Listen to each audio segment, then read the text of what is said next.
కానీ ఎప్పుడు తన క్షేమం గురించే ఆలోచించే ఈ బాబాయ్తో కూడా ఒక్క మాటైనా చెప్పకుండా విడిచి వెళ్ళిపోయిందన్నయ్య.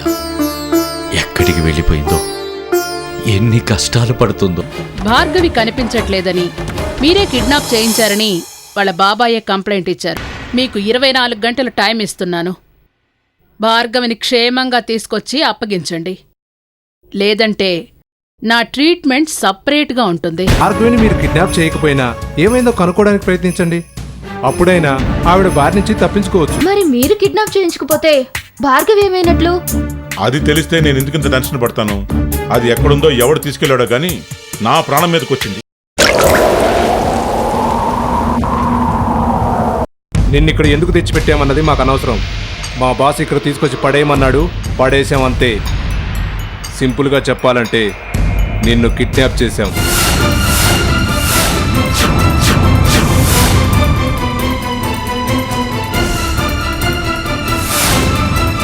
కిడ్నాప్ చేశారా?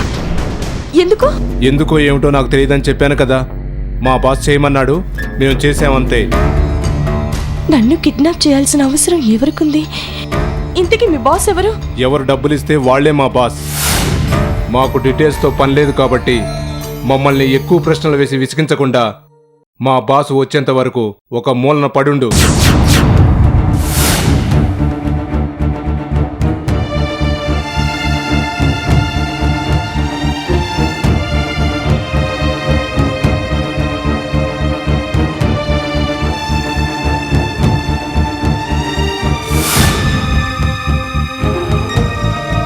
నన్ను కిడ్నాప్ చేయాల్సిన అవసరం ఎవరికి ఉంటుంది?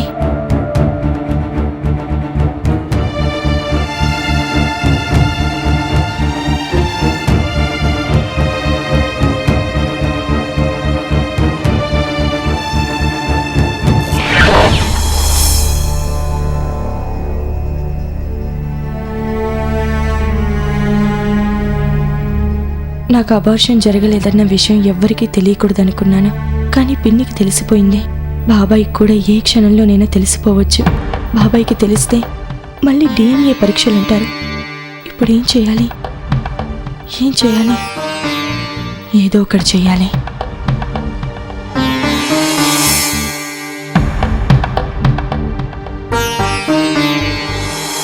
బాబాయ్, నా తల్లిదండ్రులు పోయిన తర్వాత నన్ను అనాథలా వదిలేయకుండా మీ దగ్గరికి తీసుకొచ్చి నా తండ్రి స్థానంలో నిలిచి నన్ను చాలా బాగా చూసుకున్నారు. అలాంటి మీతో నా మనసులోని మాటని ఇలా లెటర్ ద్వారా చెప్పాల్సి రావడం చాలా బాధగా ఉంది. మీకు ఎదురుపడి చెప్తే నా మాట వినరు బాబాయ్. అందుకే ఈ లెటర్ రాస్తున్నాను. అదేంటో బాబాయ్, జీవితంలో నాకున్నన్ని కష్టాలు ఈ లోకంలో ఇంకెవ్వరికీ లేవనిపిస్తుంది. అయినా నేనెప్పుడు బాధపడలేదు బాబాయ్. కానీ నన్నెవరైతే బాగా చూసుకుంటారో వాళ్ళకి కూడా ఆ భగవంతుడు కష్టాలనే మిగులుస్తున్నాడు.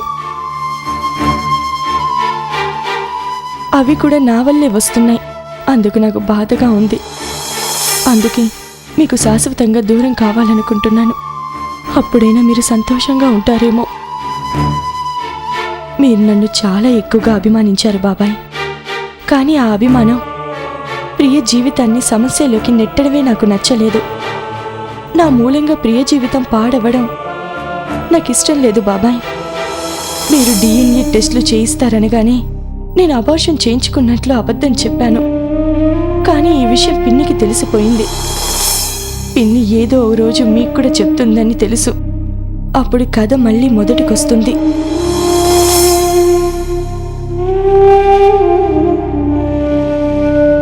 నా వల్ల మీకన్ని కష్టాలే బాబాయ్. మొన్న హరిగారు గొడవను తగలబెట్టడానికి కూడా కారణం నేనే కదా. అందుకే నా ఆస్తిని కూడా మీకే వదిలేసి వెళ్తున్నాను. ఇప్పుడు నా కడుపులో పెరుగుతున్న బిడ్డే నాకు ఆస్తి. వాడితోనే ఎక్కడో ఒక దగ్గర మిగిలిన జీవితం గడిపేస్తాను. ఈ నిర్ణయం మీకు బాధని కలిగిస్తే నన్ను క్షమించండి బాబాయ్.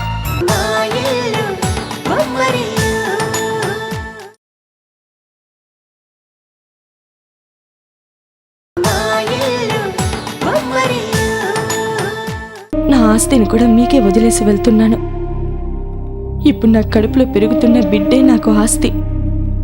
వాడితోనే ఎక్కడో ఒక దగ్గర మిగిలిన జీవితం గడిపేస్తాను. ఈ నిర్ణయం మీకు బాధని కలిగిస్తే నన్ను క్షమించండి బాబాయ్. ఉంటాను బాబాయ్. మీ భార్గవి.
వెళ్ళిపోతున్నాను బాబాయ్. మిమ్మల్ని అందరినీ వదిలి దూరంగా వెళ్ళిపోతున్నాను.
ఆలస్యం అయితే ప్రాణం పోతుందేమో. పదండి, హాస్పిటల్లో జాయిన్ చేద్దాం. కొంచెం సాయం చేయండి.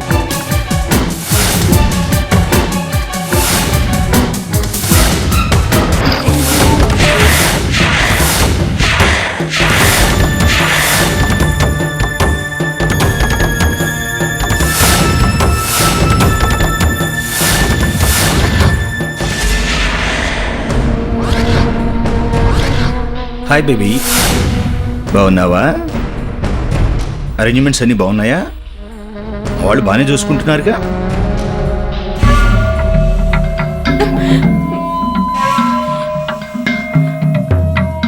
నన్ను కిడ్నాప్ చేయించింది నువ్వా? నువ్వు ఇలాంటి పనులు కూడా చేస్తుంటావా? మనం చేసేవన్నీ ఇలాంటి పనులేగా. ఏంటి, ఆ రోజు నన్ను రోడ్డు పక్కన వదిలేయకుండా అనవసరంగా హాస్పిటల్లో జాయిన్ చేసి ఎందుకు కాపాడానా అని ఆలోచిస్తున్నావు కదూ? అదేం లేదు. నన్ను కిడ్నాప్ చేసావు కదా, నువ్వెంత పిచ్చివాడివా అని ఆలోచిస్తున్నాను.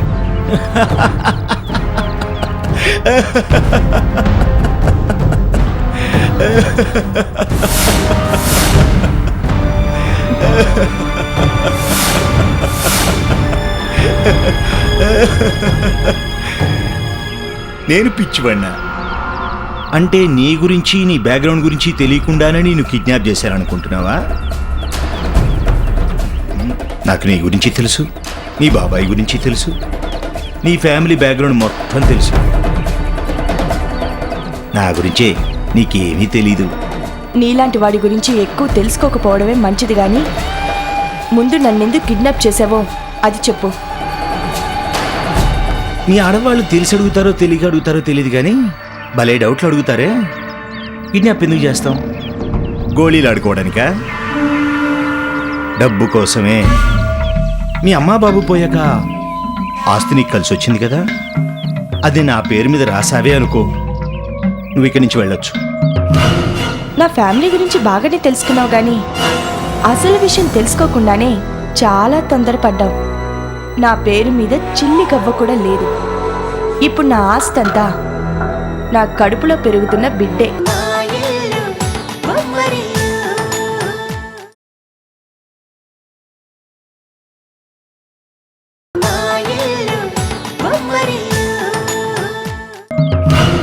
నా ఫ్యామిలీ గురించి బాగానే తెలుసుకున్నావు గాని అసలు విషయం తెలుసుకోకుండానే చాలా తొందరపడ్డావు.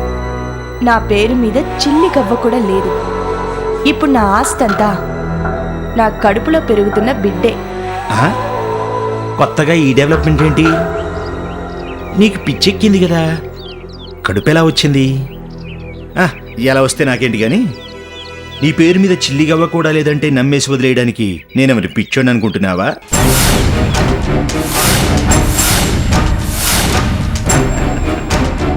ఆస్తిలో సగం వాటా మీ అక్క పట్టుకుపోతే మిగతా సగం నీ దగ్గరే ఉండాలి కదా.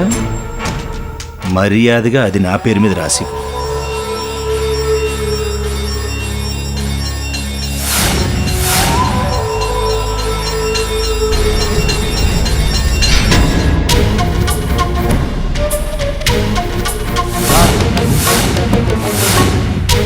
ఒక్క సంతకం కాదు, కావాలంటే 100 సంతకాలు పెట్టిస్తాను. కానీ అందువల్ల నీకే ఉపయోగం ఉండదు. ఎందుకంటే ఆస్తి మొత్తం నిన్న రాత్రే మా బాబాయ్ పేరు మీద రాసేశాను.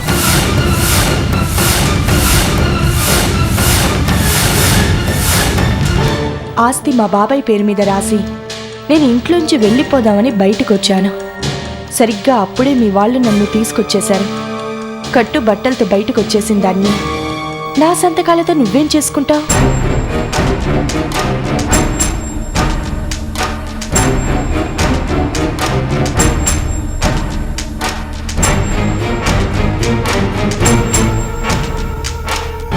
నన్ను ఇంకా ఇక్కడే ఉంచడం వల్ల నీకు టైం వేస్ట్, మనీ వేస్ట్ తప్పించి నీకేం ప్రయోజనం ఉండదు. రేయ్ అన్నా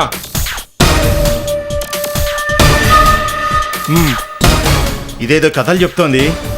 అవి ఎంతవరకు నిజమో నేను తేల్చుకొని వస్తాను. అంతవరకు ఇది ఎక్కడికి పారిపోకుండా జాగ్రత్తగా కాపలాగాయండి. జాగ్రత్త. నువ్వెన్ని ప్రయత్నాలు చేసినా ప్రయోజనం లేదు. ఆస్తి మొత్తం మా బాబాయ్ పేరు మీద రాసేశాను. వినపడుతుందా?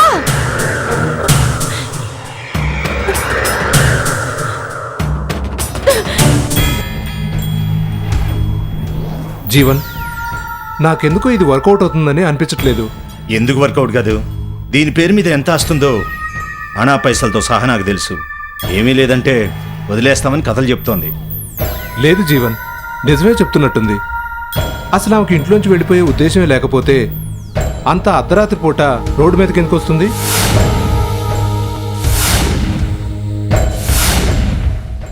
ఖచ్చితంగా దాని దగ్గర చిల్లిగవ్వ కూడా లేదు. అనవసరంగా దానికి కాపలా కాయడం టైం వేస్ట్. మాకివ్వాల్సిన లక్ష్య మాకిచ్చేస్తే దాన్ని వదిలేసి మేము వెళ్ళిపోతాం. లేదు, ఈ ఒక్కరోజు దాన్ని కాపలా కాయండి. నేను ఎలాగోలా దాని దగ్గర నుంచి డబ్బులు రాబట్టడానికి ప్రయత్నిస్తాను. మాకైతే నమ్మకం లేదు, కానీ మీకోసం ఈ ఒక్కరోజు కాపలా కాస్తాం. రేపు ఉదయానికల్లా క్యాష్ మా చేతిలో ఉండాలి, లేదంటే మేము పోలీస్ స్టేషన్లో ఉంటాం. ఆ పని మాత్రం చేయొద్దు. ఈ ఒక్కరోజు ఓపిక పట్టు, ఎలాగో అలా వర్కౌట్ చేస్తాను.